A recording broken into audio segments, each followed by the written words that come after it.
Siin on siis väike demo meie Vilkuri projektist. Mul on prototüüp-plaat valmis. See on ühendatud Vilkuriga, siin on 12 volti taga ning samuti Raspberry Pi, mis on ühendatud arvutiga. Ja multimeeter, mis mõõdab praegu ampreid. Igatahes. Mul on arvutis kirjutatud lihtne Python programm.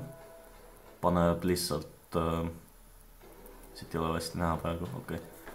Paneb Vilkurile korraks voolu sisse paariks sekundiks ja võtab kohe ära.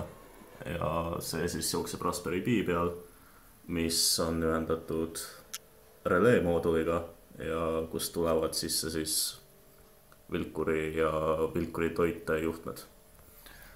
Ehk siis vaatame. 4 sekundiks Vilkur tööle ja siis Vilkur jälle maha. Ja läks.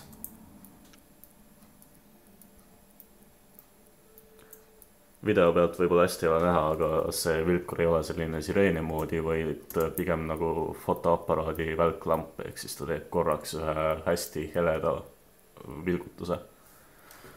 Ja multimeetrit vaadates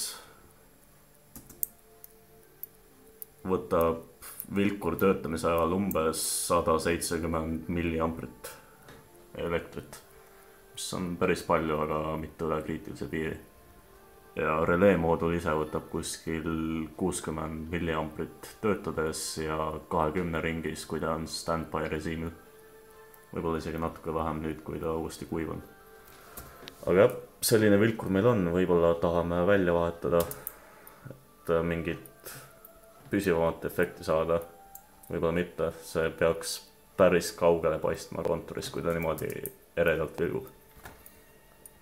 Aga jah, praeguseks kõik.